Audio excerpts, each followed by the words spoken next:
Right now, is this on? Yes, it is. Y'all, Raising Kanan is the best show out of all the Power spinoffs. I love all the shows. I love Power Book Ghost. I love Force. But this one right here, y'all, this from the acting to the writers to the plot, like it's the reason why we feel most connected to the characters on Raising Kanan. It's a reason for that. It ain't just, oh, you like how this character look, or you think you like how this character dresses. No.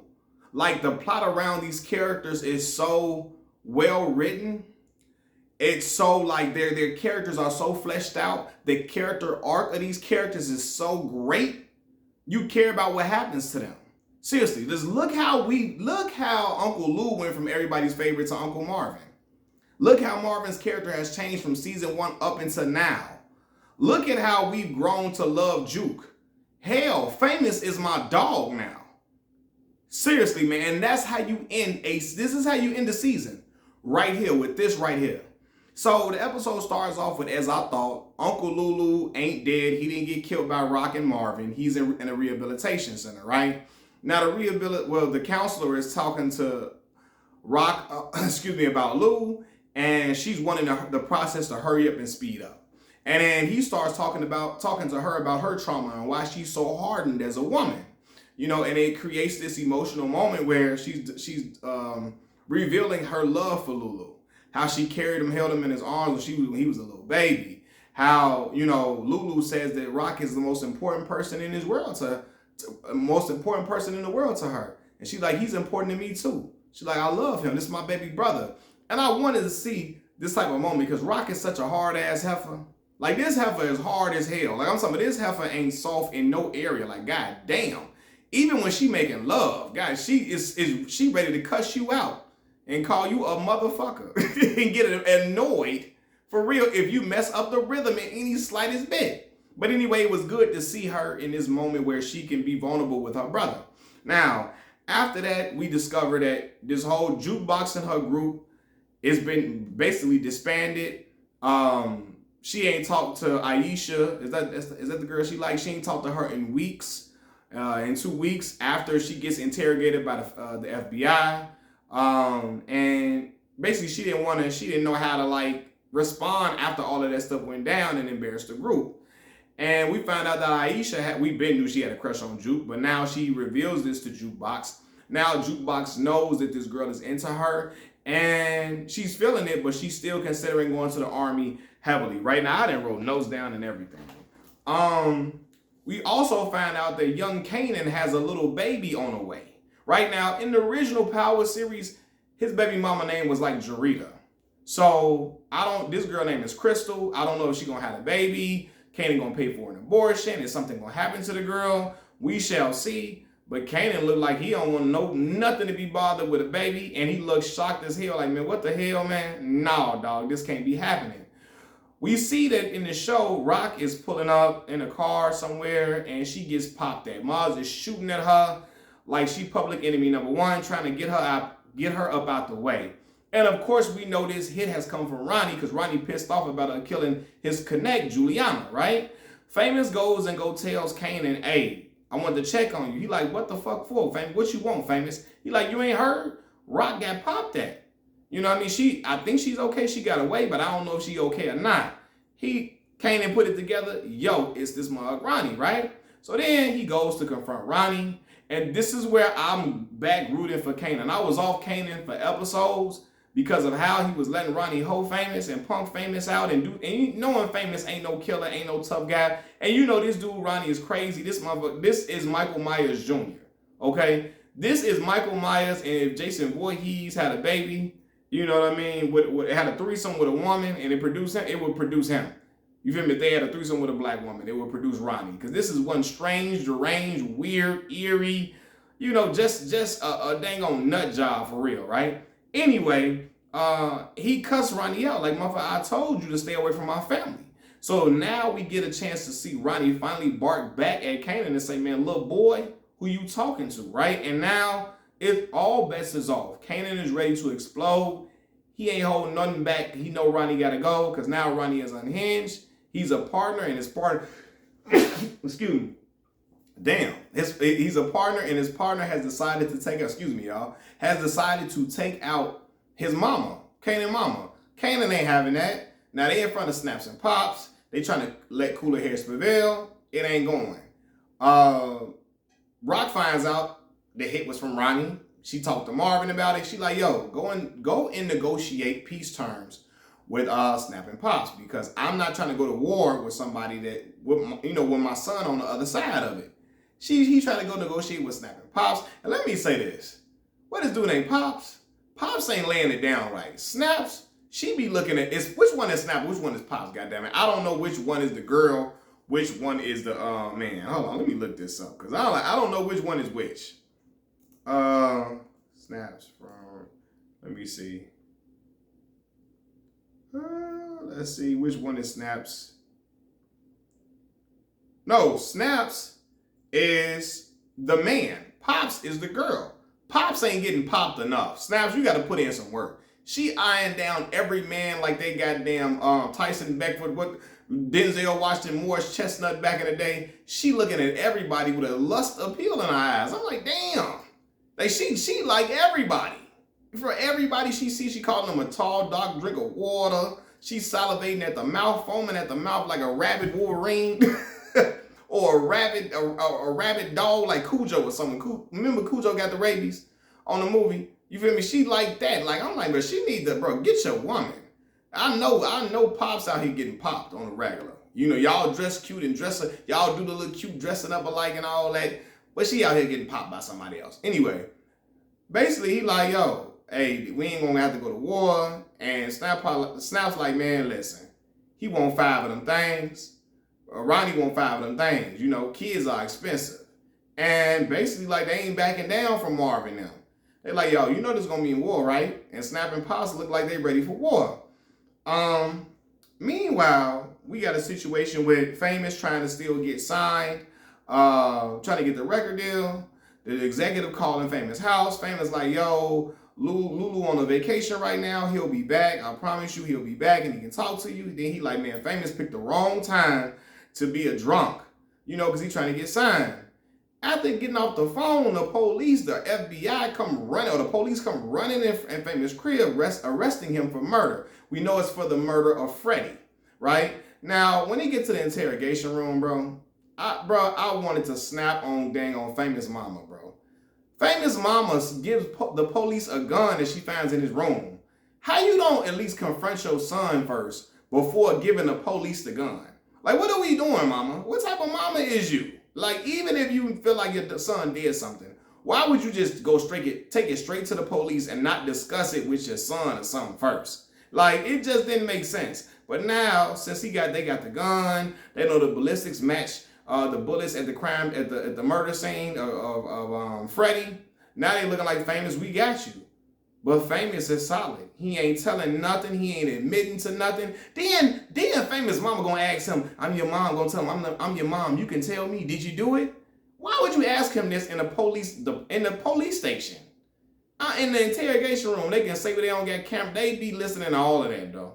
Come on. Why would you ask him that in the police station? She just silly, bro. Just doing silly stuff. But Famous held it down. They even try to scare him and say, look, we know you was talking to, Malcolm Howard or somebody. Said Malcolm Howard got you off of a last situation. Can you talk about your relationship with him and who you hang with or something like that? I'm trying to think off the top of my head. It was something along those lines. Famous still ain't tell. Famous is a real friend, dog.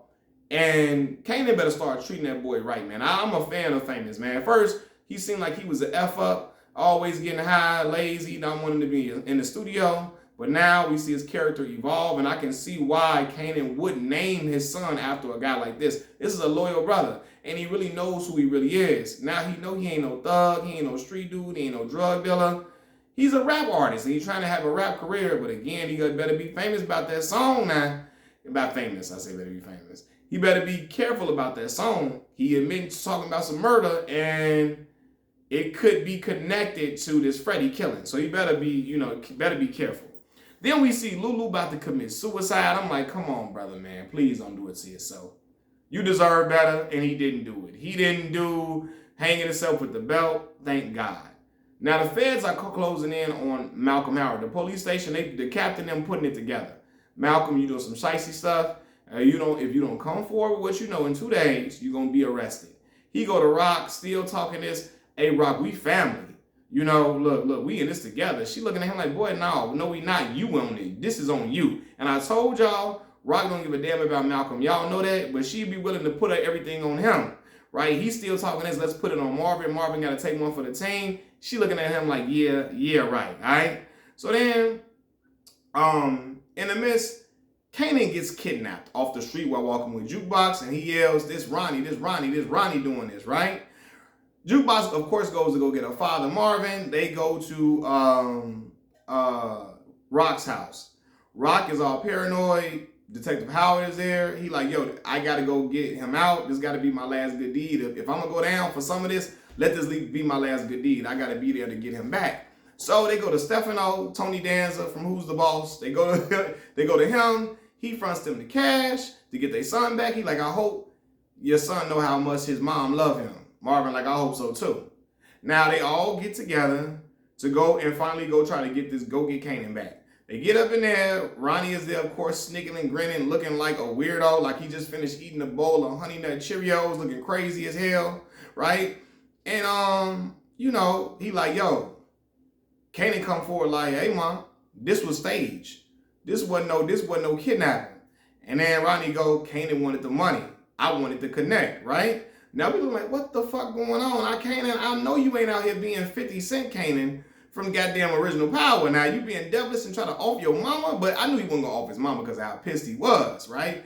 But it's just like, what? Then he pulls the gun from his waist, shoots and kills Ronnie.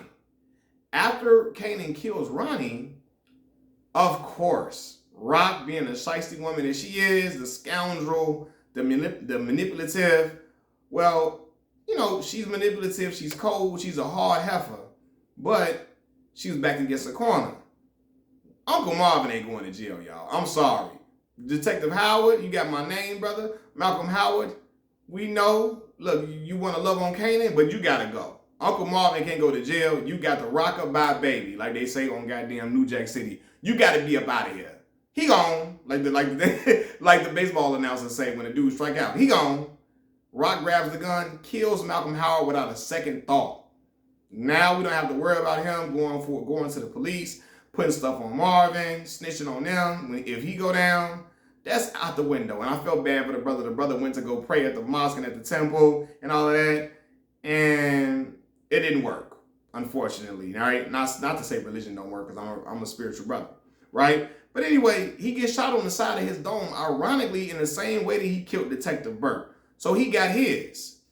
Now, after all the situation happened, Kanan shook up. He's like, damn, you killed him. Like, what we finna do? And I'm looking like, yeah, you killed him, but they're going to try to connect y'all all together. They know he had 2 days to confess to everything. If they feel like he was in cahoots with y'all, they feel like that Malcolm Howard probably told Rock, hey, they're going to find stuff out if I don't tell them in 2 days. And they're going to figure y'all did something to get him offed. So the police still going to be fast on their trail. So I'm wondering how they're going to figure this out. But after all this happens, we get a panning, the camera pans to Ronnie's cold, lifeless body, right? First you see Detective Howard with the bullet hole inside of his head. Then we see Ronnie, and then we see somebody walking up, standing over Ronnie. We see some Timbs, right? All black fit. I'm like, yo, this is like a fresh fit, man. I do the big boy from ATL. I know that ain't who I think it is there. I know that ain't Big Little Brother now.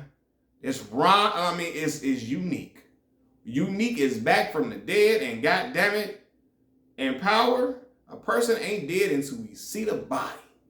So you know what that means, right?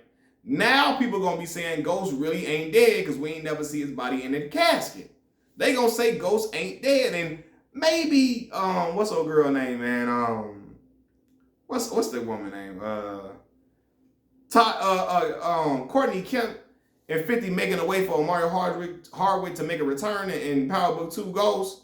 But he said if that check ain't right, he ain't coming back, so I don't know. But it's really going to give credence to that theory that Ghost ain't dead now because that Unique is alive. Because people was hollering Unique was alive, and a lot of other Power fans was like, hey, let it go, he dead, including me. I thought Unique was gone and he was dead. But I should have knew better when Joey Badass keep talking about how he ready to go do movies. He tired of this. He tired of this show and all of that. Yeah, they trying to throw us off. Unique is back. And I'm wondering now, because man, Ronnie effed him up with that pipe now. His eye look halfway closed now. Is he going to go by another alias Breeze? You know, that's everybody on Power, all the Power fanatics trying to figure out, is he Breeze? Is he Breeze? Like, what's going on? Is he really going to be Breeze? It's really, I hate I got to wait till 2025 to see what happened. But god damn it, man. Like, that is how you end the show. Now, Unique is back.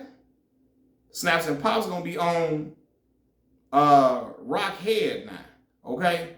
And now, they got to get this money to Stefano. Stefano don't need this bread, and he going to have Rock doing. The way he grinned when Rock say she need the money and she know he going to have to, she going to have to pay a hefty price for getting that money, he smiled and grinned. They're going to have to do some more dirty work for them Italians, and it's probably going to get way more dirty than they can ever imagine. Furthermore, what's going to happen to Lulu? Lulu sitting there crying. He didn't commit suicide, but is he going to walk the straight and narrow path and just try to be a music producer? What's going to happen? Is he going to face jail time or all of them going? Because the Fed's going to be on all of them. They already came to talk to Lulu in the rehabilitation center, right? So, but I'm wondering, like, did Kanan, he really wanted the bread for himself? He just got the money now, swindled his own mama out of the, to get bread for him? I don't know. Maybe I'm lost. Y'all correct me on did Kanan really just play his mama to get some money too and kill Ronnie in the same breath? Was it something that I'm missing? Was it a tie-in that I'm missing? Y'all point me in the right direction, right? But that's how you end the show, y'all. That Unique reveal had me in the house. Oh, I'm hollering, jumping. Jumping up and down. When he off Ronnie, I thought Ronnie was going to be on here for at least another season. I thought he was going to stay an antagonist for a while. But well, hell, I should have known after shooting that rock, it was going to be over with. But I didn't know if it was going to be over with so soon. But I'm glad Famous is still alive. I thought Famous was going to die. I'm glad Uncle Marvin is still alive. I thought Uncle Marvin was going to die. I'm glad Uncle Lulu was still alive. He didn't commit suicide, right? Glad Famous held it down and he ain't going, and he ain't in jail right now and he ain't sending nobody else to jail. I'm glad that Kanan snapped back into his senses and defended his family and stood up to Ronnie and stopped rolling with his weird ass. And I'm glad it ended like this. This is great writing for real, and I can't wait till next season. What about y'all? Machiavelli Mills TV,